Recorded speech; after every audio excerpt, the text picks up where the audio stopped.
নমস্কার, জমা কামাখ্যা। আশা করি মা কামাখ্যায় অবশ্য ভালো আছেন। আমি তন্ত্রগুরু শ্রী দিব্যশাস্ত্রী। আমি যা চেম্বার করছি, চেম্বারে আমি যা ক্লায়েন্ট পেয়েছি বা যা ভক্ত যারা আসে আমার কাছে, তাদের সমস্যা ম্যাক্সিমাম যেটা শুনি আমি, বান মেরেছে বা তন্ত্রমন্ত্র করেছে, তো কেউ পেট চালান করেছে, কেউ আপনার বশীকরণ করেছে। তো প্রথমত বলবো, যারা এইসব ক্রিয়া করে তাদের আমি কি বলবো, করা উচিত না। কারণ সামান্য টাকার জন্য লোককে ক্ষতি করলে সে ক্ষতি হবেই। আর সবসময় মনে রাখবেন, আপনারা যখন ক্ষতি করছেন কাকে, কেউ যদি কোনো ক্লায়েন্ট কাকে ক্ষতি করছে, সে আপনার নিজের মা বাবা হোক বা হাজব্যান্ডকে হোক বা যাকে ক্ষতি করছে বা বন্ধু ক্ষতি করছে, দেখুন আপনি কিন্তু অবশ্যই মনে রাখবেন, আপনারা কিন্তু ক্ষতি কিন্তু অবশ্যই হন। যখন আমাদের সময় ভালো চলে তখন কিন্তু কোনো তন্ত্রমন্ত্র কারো ইউজ হয় না, কোনো রকম প্রভাব পড়ে না। যখন আপনি কিছু দেখবেন, আমি যখন কিছু কাজ করি, তখন কারো একটা বশীকরণ কাজ করছে, কারো তন্ত্রক্রিয়া করছে, কারো দেখবেন করার 7 দিন পরে কাজ হয়, কারো 10 দিন পরে সময় হয়, কারো ধরুন 15 দিন, কারো 2 মাস। তো ক্রিয়া একই হচ্ছে, পদ্ধতি একই হচ্ছে, বাট কেন লেট হয়? প্রথমে মনে রাখবেন, কারো যদি সময় ভালো চলে, কোনো তন্ত্রক্রিয়া কোনো তার এফেক্ট হয় না। যখন সময় খারাপ হবে তখন অটোমেটিকলি ডাউনফ্লো খুব তাড়াতাড়ি চলে আসে। যারা নিজের স্বার্থের জন্য তন্ত্রমন্ত্র করছে, তাদের বলবো এসব বন্ধ করুন। দেখবেন ভালোবাসা দিয়ে সব কিছু সম্ভব। দেখুন, কেউ যদি খারাপ ব্যবহার করে, কদিন আপনার সঙ্গে খারাপ ব্যবহার করে। যদি আপনি কার সঙ্গে ভালো ব্যবহার করুন, দেখুন সে আপনার সঙ্গে আজ না হোক কাল পরশু ভালো ব্যবহার করবেই।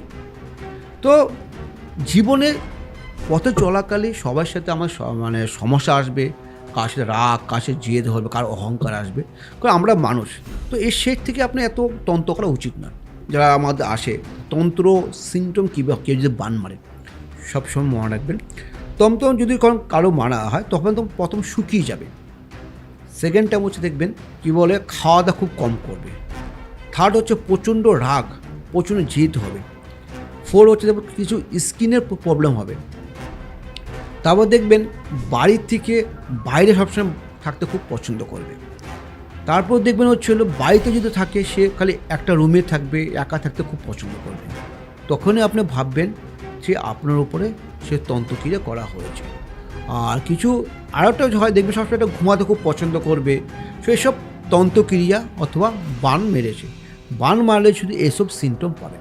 তো প্রথমত এর থেকে মুক্তির কিছু উপায় দেবো আমি, সে উপায় অবশ্য করবেন। যাদের এরকম সমস্যা হচ্ছে বা যারা এরকম নিয়ে ভুগছে, তো তারা অবশ্যই কিন্তু এই নিয়ে কিন্তু আপনার একটা টোটকা দিচ্ছি, এটা অবশ্যই করুন, দেখবেন খুব ভালো ফল দেবে। কেন আমার যেসব টোটকাগুলো হয়, কেন আমাদের 4th জেনারেশন অবশ্যই জানেন, যারা আমার ভিডিও বা যারা চেম্বারে আসে, কেন 182 বছর পরম্পরা। আমার বাবা ঠাকুরদা, ওনার বাবা, তো সে তন্ত্র দিয়েছিল। কারণ আমার বাড়িতে আসাম বঙ্গাইগাঁওতে পঞ্চমুণ্ডী আসন আছে, সে পঞ্চমুণ্ডী বিশাল মন্দির আছে। তো কামাখ্যাতে সে গুয়াহাটিতে মন্দির চলছে আমার। তো আমার উপায় যেটা হচ্ছে, সব দেখুন আপনার বাড়িতে করুন, দেখুন অবশ্যই ভালো ফল অবশ্যই পাবেন। যে কোনো শনিবার দিনকে একটা কাজ করবেন, শুক্রবার দিন সন্ধ্যার সময় গিয়ে, এটা বলে আমাদের অশ্বত্থ গাছের ঝুলগুলো হয় না, সেই ঝুলগুলো আপনি বা অশ্বত্থ গাছের নিচে গিয়ে ধূপকাঠি জ্বালিয়ে প্রার্থনা করবেন। আপনার যদি এই মূল আপনি যে শিকড়গুলো নিয়ে যাচ্ছে, সেই করে আমি কাজ সাকসেসফুল এরকম প্রার্থনা করে নিয়ে আসবেন। নিয়ে এসে তো কী করবেন, নেক্সট দিন আপনি যে পূজা করে চলে আসলেন, নেক্সট দিন শুক্রবার করলেন, শনিবার দিনকে গিয়ে আপনি সেই ঝুলটা নিয়ে আসবেন। নিয়ে এসে আপনার বালিশের যে কাভারের নিচে রেখে দেবেন। তো এইভাবে 7 দিন কন্টিনিউ রাখবেন। 7 দিন কন্টিনিউ রাখার পর নেক্সট 8 নম্বর দিন শনিবার দিনকে এটাকে পুরো ছাই করবেন।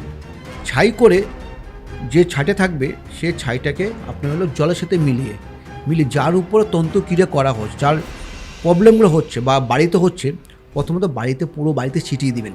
অল্প অল্প করে জলের সাথে মিলিয়ে প্রত্যেকটা মেম্বারে চান করে দিবেন। দেখবেন আপনার উপরতে বান মারা বা তন্ত্র যা আছে তাতে অবশ্যই কিন্তু মুক্তি পাবেন কিন্তু। তো এটা হলো আমাদের নর্মাল কারোর উপর যদি তন্ত্রক্রিয়া করা হয়। তো আজকে দেখো এরকম তন্ত্রক্রিয়ার প্রচুর সিমটম আছে, খালি টাকার তন্ত্রক্রিয়া করলাম। কিছু বান মারা হয়, শুকনা বান মারা হয়, সেটা আরও খুব খারাপ। আমি দেখেছি কিছু বান মারা নিয়ে কাজ করে। লোকটা খুব খুব রোগা ছিল, ঠিক আছে, রোগা ছিল, ওনাকে তন্ত্র মেরে এমন করেছে তাকে মধ্যে গায়ে পুরো জল চলে আসে, মানে পুরো এটা জলবান বলি আমরা। দেখবেন কিছু রোগ আরও উপর ফুলে যাচ্ছে, বিশেষ করে দেখবেন হাত পাওয়াটা পায়ের দিকটা পুরো ফুলে যাচ্ছে, তখন ভাববেন এটা হচ্ছিল আপনাকে জলবান। জলবান যদি মারা হয় সে আস্তে আস্তে ম্যাক্সিমাম 3 থেকে 4 মাসের মধ্যে সে ব্যক্তি মারা যায় কিন্তু। তো এক্ষেত্রে যখন কারো যদি দেখবেন এরকম সিমটম দেখছেন, অবশ্যই কিন্তু কোনো তান্ত্রিক সাথে গিয়ে আলোচনা যদি সঠিক হয়।